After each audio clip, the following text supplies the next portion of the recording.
Bienvenidos a una edición más de Reinventando la Profesión, programa producido por la Barra Mexicana Colegio de Abogados. No podemos pensar en una profesión que se inventa o se reinventa si no tomamos el punto de vista de los jueces. Y hoy tenemos a uno de los jueces más importantes de México. Ni más ni menos el presidente del Tribunal Superior de Justicia del Estado de México, el segundo más grande del país, con 5,700 personas y con una cantidad enorme de casos y de posibilidades. Ricardo Sodi, es un privilegio tenerte con nosotros. Estimado Gerardo, el privilegio es para mí. Muchas gracias por la invitación. Ricardo, empiezo con una pregunta muy fácil, luego vienen las más complicadas. La fácil es esta. Acabas de presentar tu segundo informe, todo el mundo te reconoce como uno de los mejores presidentes de tribunales del país. ¿Cuáles son los logros más importantes en estos 2 años? Sin duda, el haber mantenido funcionando el tribunal a pesar de la pandemia y del distanciamiento social. Eso es evidente que el tribunal ha podido superar los problemas del distanciamiento social gracias a la tecnología, gracias al desarrollo del tribunal electrónico y a la posibilidad de crear nuevos instrumentos de justicia electrónica que nos han permitido que en los 2 años de pandemia la justicia no se detenga. Prácticamente yo entré el 7 de enero de 2020. A los 3 meses se decretó la pandemia y el distanciamiento social. Eso obligó a repensar la manera de administrar justicia.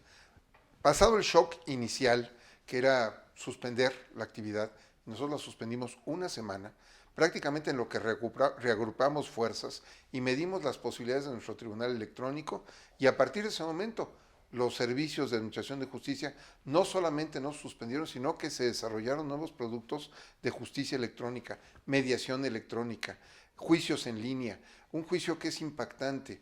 Un divorciante estaba en Singapur, el otro en Estambul. Imaginen ustedes cuánto hubiera tardado con cartas rogatorias, traducciones, etcétera, años. Mejor si hubieran venido a México y se divorcian. Tardó una semana, gracias a la justicia electrónica. Las firmas electrónicas pasaron de 3,200 cuando yo tomé el tribunal a 150,000 al 31 de diciembre del año pasado, de 2021. Por lo tanto, el tribunal electrónico nos permitió no solamente que la justicia no se detuviese, sino además prosperar en el desarrollo de nuevos instrumentos de justicia digital. La justicia digital, la telepresencia, el teletrabajo llegaron para quedarse. Otro de los grandes logros que tuvimos en el Estado de México en el año que concluyó fue precisamente desarrollar esquemas de teletrabajo armónicos con las necesidades de administración de justicia.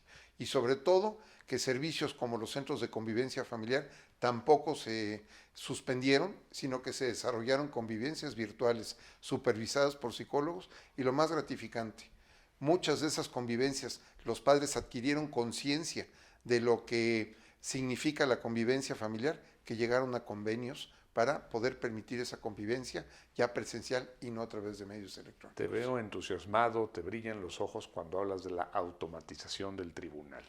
Déjame hacer una pregunta, es una apostilla. ¿Cómo van las cosas? ¿Desaparecerán algún día los jueces? Vamos, si finalmente yo me puedo divorciar, o puedo comprar una casa, o puedo determinar un despido injustificado de manera automática, ¿ya para qué quiero jueces? Desde luego que no. Somos un mal necesario, afortunadamente. Y persistiremos y perviviremos por muchas, muchas generaciones. El juzgamiento de nuestros semejantes, el conocer los problemas sociales, requiere sensibilidad humana. Humanización de la justicia, no solamente digitalización de la justicia. Hay que combinar esos 2 aspectos. El Tribunal Electrónico es una gran herramienta, pero es solo una herramienta.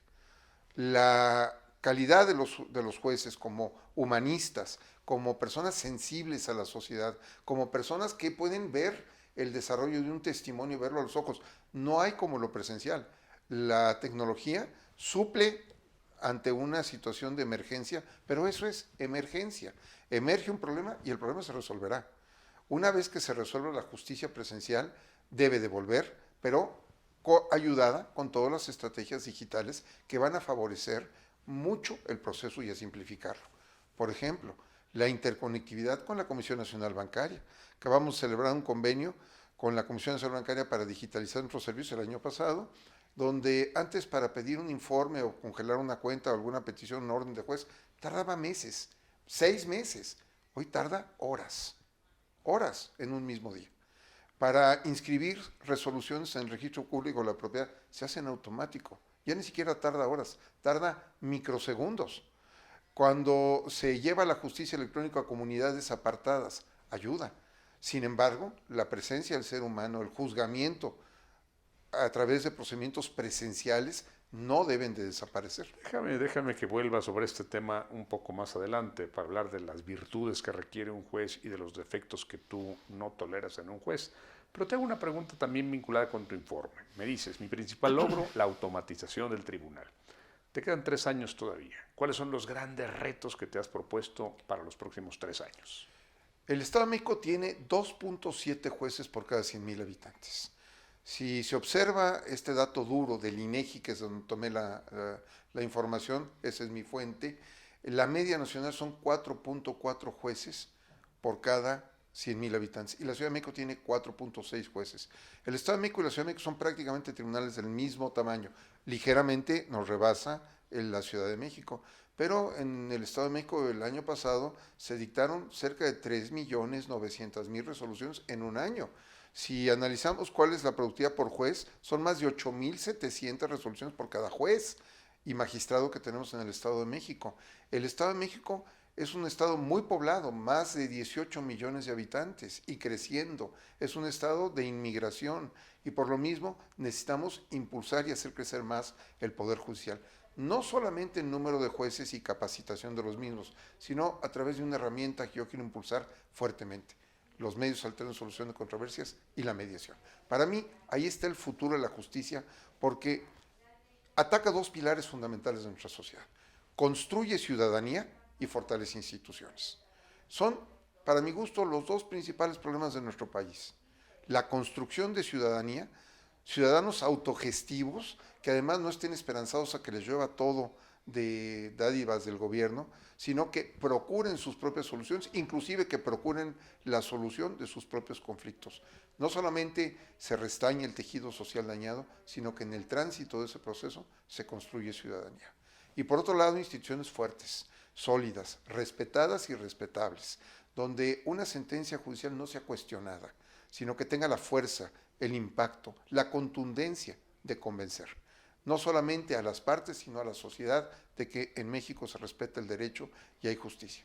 Ese es el reto principal del tribunal y es lo que deseo, por lo menos no resolver en 3 años, sería muy presuntuoso en mi parte, pero sí sentar las bases de un poder judicial muy sólido, donde los procesos de selección de jueces y magistrados sean impecables, sean transparentes, sean con base en concursos y no en designaciones personales, no en compromisos políticos, sino con base en la capacitación, en la habilidad y en el desarrollo personal de cada aspirante. Déjame volver con algunos de estos temas más adelante, Ricardo, y te hago una pregunta de carácter eminentemente personal.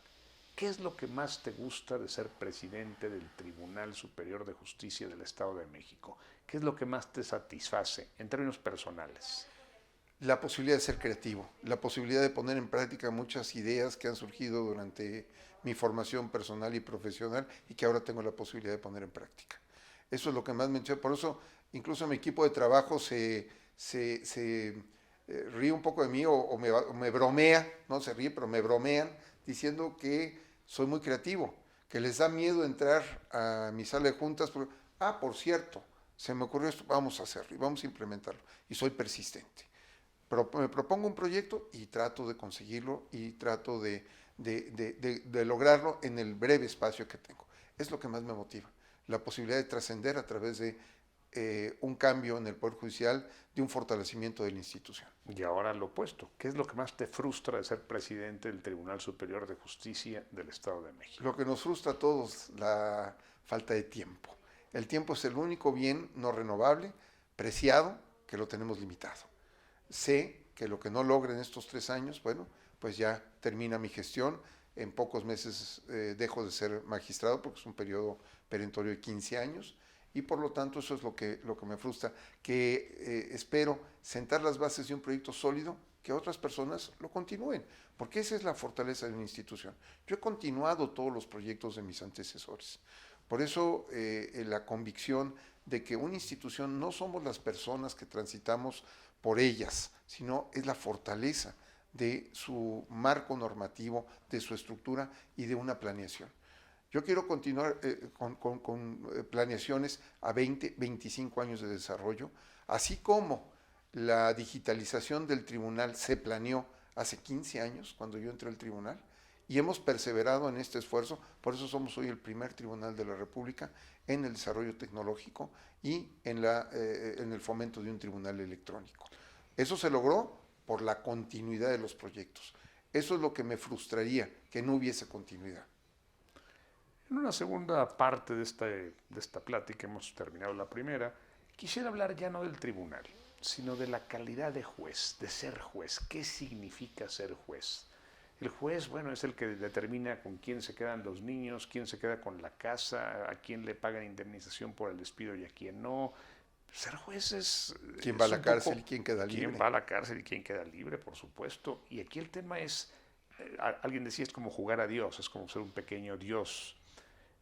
¿No te hace arrogante ser juez? No a ti, a quien sea juez, a la persona, al hombre o la mujer que sea juez. Es una de las antivirtudes de un juez. Sí, un juez puede ser arrogante y es a lo que hay que convertir. Con templanza, con formación, con preparación y buscar que los jueces no solamente sean técnicamente muy capaces, sino que sean sensibles a las necesidades de la sociedad. Cuando yo le pregunto a los jueces, ¿qué quieres?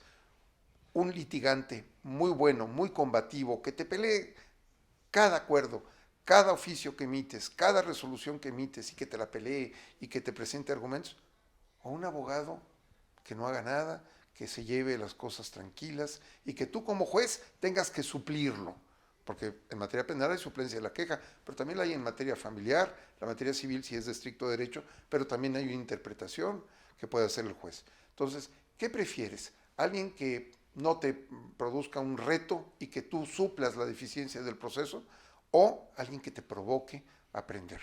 Yo escucho a mis jueces y unos me dicen, no, ¿para qué me complico? Mejor un abogado tranquilito, al cabo yo tengo la suplencia de la queja. Y otros me dicen, yo quiero un abogado combativo porque ese me enseña a pensar. La función del juez, y yo he sido juez, pero antes fui litigante. Cuando tú construyes un caso y lo vas preparando y vas formando las pruebas, es una actividad muy compleja. Al juez ya le llega todo preparado, pero tiene una responsabilidad muy grande de decidir quién tiene la razón o cómo interpreta la norma, o cómo interpreta la jurisprudencia, o cuáles son los precedentes que le resultan obligatorios. Entonces, cada uno tiene su visión muy separada, muy difícil, pero el juez que recibe información fuerte, sólida, argumentos de todos los abogados, es el juez que aprende, que persevera, que genera más conciencia de la realidad, que va mejorando con el tiempo, y el juez que se dedica nada más a administrar justicia con laxitud, inclusive hasta con lenidad, con falta de imperio en el ejercicio de la norma, porque en ocasiones hay que ejecutar resoluciones de desalojos. Y el juez dice, no, pues si la fuerza pública no me hizo caso, no importa, ahí es cosa del actor y tiene que buscar a ver quién lo apoya. Eso no es un buen juez. Un buen juez es el que aprende de los litigantes combativos, es el que se prepara por sí mismo y estudia sus casos a profundidad, y el que ejecuta sus resoluciones con rapidez, con firmeza y con valor, porque hoy se necesita valor para ejecutar resoluciones judiciales. Hemos visto en ocasiones que cuando hay desalojos o diligencias muy conflictivas, la ciudadanía se rebela. Hay una cultura de la ilegalidad, una cultura de la confrontación, una falta de respeto a la autoridad, y los jueces se retraen. La autoridad no los apoya policíaca, no los apoya a pesar de que reciben órdenes. Y eso es muy lamentable. ¿A qué atribuyes tú que haya este enojo o esta resistencia cada vez más acentuada en la sociedad? Tristemente está permeando una cultura de la ilegalidad y de la falta de respeto a la autoridad. ¿A qué lo atribuyes? Bien, pues yo creo que la autoridad ha dejado de actuar como tal. La autoridad es para ejercerse con base en la ley, respetando derechos humanos, pero se tiene que ejercer. Cuando hay esa lenidad, y es la palabra que le cae exactamente al fenómeno, es la falta de contundencia en la aplicación de la ley, la falta de carácter para cumplir una resolución, y queremos que todo se arregle de manera conciliada. Eso no es posible. Cuando un asunto llega al tribunal, tristemente hay un vencedor y un vencido, y hay que ejecutar la resolución. Por eso yo soy tan partidario de la mediación, porque ahí la resolución se construye por ambas partes, y no hay un vencedor y un vencido, hay dos vencedores, porque dos personas resuelven el problema a partir de sus propios planteamientos. Vuelvo al tema de los jueces, hice una pequeña digresión, vuelvo al tema de los jueces. ¿A ti qué es lo que más admirable te resulta de un juez, que tú digas, este es un juez modelo, y qué te parece lo más criticable y hasta despreciable de un juez? Un juez tiene que resolver sus asuntos rápido y bien, estudiando, argumentando firmemente sus puntos de vista, y no, como en ocasiones sucede, un juez que alarga las audiencias, que señala audiencias innecesarias, que tiene una baja productividad en el dictado de sus resoluciones, y que una vez emitidas sus resoluciones, a veces es omiso en supervisar su ejecución. Un juez que no tiene esa vocación de servir y de saber que como autoridad tiene la más alta responsabilidad de dirimir las controversias de sus semejantes, algo que debe de ser observado con mucho cuidado, porque eso genera desde luego soberbia, pero también genera un compromiso de que la sociedad recurre a ti porque no tiene otra opción. Por eso van al tribunal, para que le resuelvan su problema. Jueces que no resuelven los problemas son los que me frustran, me enojan, me molestan. El burócrata clásico. El burócrata clásico, que es burócrata judicial y no resuelve el problema. Y admiro al juez que tiene valor, que tiene fuerza, que tiene decisión, que tiene empeño, persevera en la ejecución de sus resoluciones, en la construcción de las mismas, que cada vez busca ser mejor, que busca, inclusive una cosa que yo admiro en muchos jueces, hay que hacer sentencias claras y breves. Hoy con la tecnología, pues es muy fácil meterle jurisprudencia. Yo no le veo sentido. O en ocasiones en las audiencias orales se pasan 15, 20 minutos platicando de la competencia, de que no hay impedimentos. Oye, es que nadie te cuestionó la competencia y nadie te cuestionó la imparcialidad como juzgador. ¿Para qué le dedicas tanto tiempo a eso? O sea, son poco prácticos, aprenden por formatos que repiten, por conductas que observaron y repiten, y no son creativos. Yo admiro al juez creativo, valiente, fuerte, determinado, y además que sea respetuoso y que tenga la templanza suficiente para no caer en la soberbia. Tu respuesta va muy en el tono del artículo 17 de la Constitución. Dice, las autoridades tendrán que privilegiar la resolución del conflicto, pero siempre que se respeten derechos humanos, claro, sobre los términos procedimentales, sobre los formalismos. Claro. ¿Eso qué tanto aplica en el Poder Judicial del Estado de México? Bueno, digamos que es un área de oportunidad. Tenemos que preparar a nuestros jueces, tenemos que impulsarlos a que tengan más seguridad en sí mismos. Yo estoy convencido de que un juez conocedor, sabedor, experimentado, tiene seguridad en sí mismo, va a ser un gran juez. Pero en ocasiones los jueces tienen temor de ejecutar sus sentencias, tienen temor de ser cuestionados por la sociedad. Y un juez no tiene que temerle a la opinión pública, ni a los medios, ni a la sociedad. Tiene que ejecutar sus decisiones con base en su recto pensar, en su saber, en su firme proceder. Y no estar pensando si va a gustar o no va a gustar. Con que le satisfaga al juez, por eso se llama sentencia, con que sea su sentir claro, firme y justificado, eso es lo que debe ser suficiente. Has mencionado un par de veces como virtud del juez la valentía, el coraje. ¿Qué tan valientes son los jueces en México, en todos los niveles, los ministros de la Corte, los magistrados, los jueces, incluso los jueces de justicia de barandilla, en fin, como era antes? ¿Qué tan valientes son? ¿Es un valor que escasea o es un valor que está al alza? Es una pregunta muy difícil, porque si digo que es un valor que escasea, algunos van a decir, no es así, es un valor que está presente en todos los jueces. Sin embargo, yo observo que aún el Poder Judicial ha caído por lo menos frente a la opinión pública, en una serie de comentarios o percepciones de que los jueces no actúan con la firmeza que debieran o no tienen la imparcialidad que debieran. Y eso lo juzga la opinión pública, eso lo ve la opinión pública. No, y algunos están paralizados. Y algunos están paralizados y algunos están temerosos frente a los exabruptos del poder o a los reclamos del poder, que son frecuentes. Un juez no tiene por qué temerle a ningún poderoso, ni político ni económico. Tiene que cumplir con su deber. Sí observo que la valentía de los jueces es un valor escaso. Hay muchos que no quieren entrar en confrontación. Hay muchos que temen cumplir con su deber por las reacciones que el cumplimiento de su deber provoque en los poderosos. Deja aventar ahora la tercera parte de este diálogo y con las preguntas difíciles. Ya pasaron las fáciles, ahora vienen las difíciles. Tenemos un sistema federal, un sistema donde está muy claramente determinado qué le toca al ámbito local y qué le toca al ámbito federal.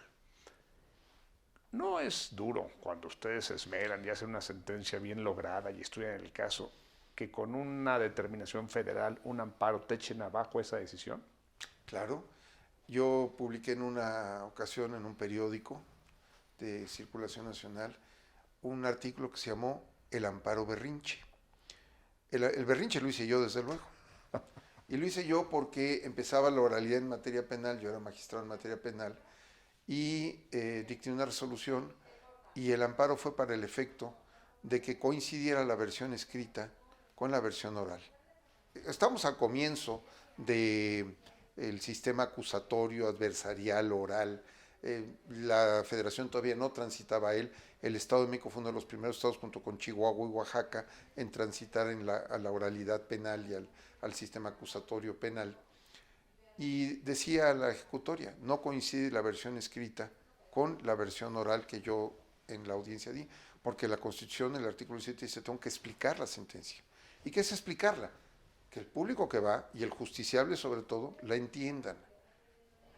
Y no que lea yo la sentencia. Prácticamente me ordenaban que la leyera. Y empezaba yo en la ciudad de Toluca de Lerdo, siendo los tantos días del tal mes, de tal año, y así lo resolvieron y firma por unanimidad de votos los magistrados y los nombres. A los 5 minutos de haber comenzado la lectura de la sentencia, ya todos estaban dormidos, estaban haciendo otra cosa, algunos luchaban, de mis compañeros magistrados, luchaban contra el sueño por no quedarse dormidos, otros haciendo otra cosa, el abogado que estaba muy feliz de haber ganado el amparo, iba a ser la misma sentencia, nada más que en vez de una explicación de 10 minutos, iba a ser una lectura de 3 horas. Y para colmo eso me tocó, no fue en Toluca, fue en Tenancingo, un calor bárbaro, nos estábamos durmiendo, cansados, difícil. ¿Qué sentido tiene leer una sentencia por 3 horas para que coincida la versión oral con la versión escrita? Eso no es oralidad. Finalmente han rectificado los tribunales federales y hemos visto un cambio en esa actitud. Pero sigue siendo muy complejo que criterios de la autoridad federal alteren la justicia local. Pongo un ejemplo de hoy.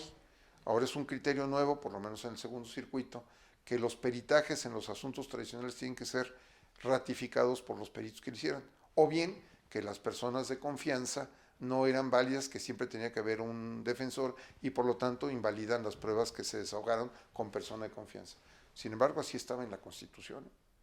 Y un procedimiento de 10, 15, 20 años, que hemos tenido de 19 años de duración, porque la defensa los alarga en ocasiones por estrategia de defensa, terminan, se van al federal y ordenan la reposición del procedimiento para que se ratifique un dictamen. Y vamos a un caso concreto, homicidio.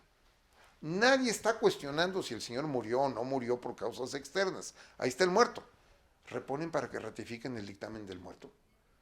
Y el justiciable dice, no, espérame, yo no estoy discutiendo si lo mataron o no. Claro que lo mataron. Nada más estoy diciendo que yo no fui, que yo estaba en otro lado.